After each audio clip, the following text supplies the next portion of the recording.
ওজোরে, শরীয়ী ওজোরে যারা রোজা রাখতে পারেন না, যেমন অসুস্থ, যেমন বয়স হয়ে গিয়েছে, বয়স্ক মানুষ, তাদের তো একটা তারুণ্য ছিল, যৌবনকাল ছিল, তারা চেষ্টা করেছেন, পেরেছেন, কিন্তু বয়স যখন শেষ হয়ে যায়, শেষ বয়সে বার্ধক্য উপনীত হয়ে গেলে অনেকে রোজা রাখতে পারে না। কিন্তু আমাদের ভিতরে একটা বদভ্যাস যেটা লক্ষ্য করা যায়, সেটা হলো মানুষের মধ্যে চিন্তা থাকে অমুকে রোজা রাখে না, তার খোঁজ খবর নিতে চায় না, তাকে নেগেটিভ ভাবে দেখার চেষ্টা করে। কিন্তু না, আসলে আমাদের লক্ষ্য রাখতে হবে, যারা অসুস্থতার কারণে, বয়স্ক হওয়ার কারণে রোজা রাখতে পারে না, আল্লাহ নিজেই তো বিধান দিয়েছেন, কেউ যদি অপারগ হয়ে যায়, লা ইকাল্লিফুল্লাহু নাফসান ইল্লা উসআহা, তার মানে কোনো বান্দা যদি সাধ্যের উপরে কোনো কিছু আল্লাহ তাকে দেন নাই, লা ইকাল্লিফুল্লাহু নাফসান, কোনো নাফসের উপরে, কোনো ব্যক্তির উপরে আল্লাহ রাব্বুল আলামিন চাপিয়ে দেন না, ইল্লা উসআহা, তার সাধ্যের বাহিরে। তার মানে আল্লাহ যেখানে সহজ করে দিয়েছেন, বার্ধক্য উপনীত হয়ে যাওয়ার পরে মানুষ এমনিতে দুর্বল হয়ে যায়, রোজা রাখতে পারে না, আমরা তাদেরকে ইগনোর কেন করব? বরং আমরা তাদের কাছে গিয়ে সান্ত্বনা দেব। তারা নিজেরা রোজা রাখতে পারে না, তাদের মনের মধ্যে একটা কষ্ট থেকে যায়, আবার মানুষ যদি তাদেরকে আবার একটু এড়িয়ে চলার চেষ্টা করে, অ্যাভয়েড করার চেষ্টা করে, তার কষ্টটা আরো বেশি হওয়ার কথা। বরং যারা রোজা রাখতে পারে না, তাদেরকে আমরা সময় দিব, বা বয়স্ক মানুষদেরকে সময় দিতে হবে। ছোট মানুষদেরকে যেমন আমরা ছোট মানুষ পাইলেই আমরা তাদেরকে উৎসাহী হয়ে আদর করতে যাই, এগিয়ে যাই, ঠিক তেমনি বার্ধক্যে মানুষ যখন চলে যায়, তখনও মানুষের অনেকটা শিশুর মতো হয়ে যায়। ওই শিশুদেরকে দেখলে আমরা যেমন এগিয়ে গিয়ে আদর করার চেষ্টা করি, ঠিক তেমনি বার্ধক্যে যারা উপনীত হয়েছেন, তাদের কাছে বেশি বেশি সময় দেওয়া দরকার। কারণ বৃদ্ধ যারা, তাদেরকে অবশ্যই সম্মান করতে হবে, যারা বয়স্ক হবে তাদেরকে সম্মান করতে হবে। নবীজি তারা স্পষ্ট বলে দিয়েছেন যে বয়স্কদেরকে সম্মান করে না, ছোটদেরকে স্নেহ করে না, মান লাম ইয়ারহাম সগীরানা ওয়া লাম ইউক্কির কাবীরানা ফালাইসা মিন্না, তারা আমার অন্তর্ভুক্ত নয়। ছোটদেরকে আমরা যেমন স্নেহ করব, মুরব্বীদেরকে আমরা সম্মান দিব। একেবারে যারা বয়স্ক হয়ে গিয়েছেন, যারা একেবারে বার্ধক্য উপনীত হয়েছেন, রোজা রাখতে পারছেন না, তাদের ফিদিয়ার ব্যবস্থা আল্লাহ করে দিয়েছেন।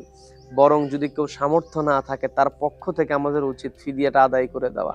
এরকম বয়স্ক মানুষের রমজান মাসে খোঁজ খবর নিতে হবে, অসুস্থ মানুষের খোঁজ খবর নিতে হবে। অসুস্থ মানুষের খোঁজ খবর নেওয়া, এটা তো সামাজিক কাজ, এবং ইসলামের জন্য এটা সওয়াবের কাজ। রমজান মাসে আমরা আরো বেশি বেশি করে যারা বয়স্ক মানুষ থাকবে, অসুস্থ মানুষ থাকবে, তাদের পাশে গিয়ে দাঁড়াবো, সান্ত্বনামূলক কথাবার্তা বলবো।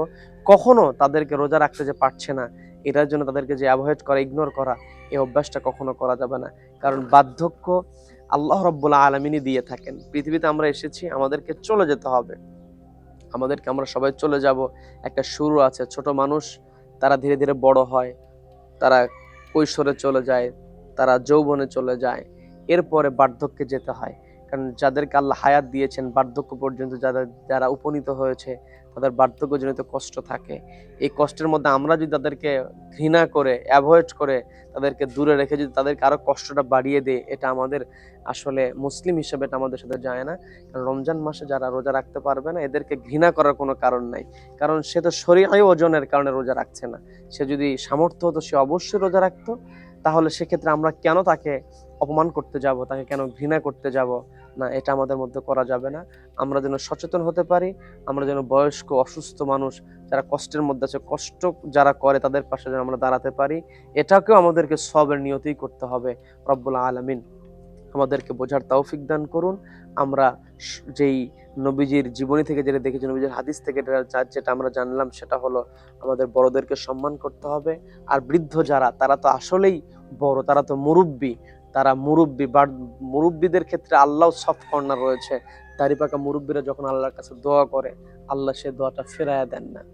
তার মানে এই যে মুরব্বীদের সম্মান, এই সম্মানটা আমাদেরকে দিতে হবে। আমরা মুরব্বীদেরকে সম্মান দিব।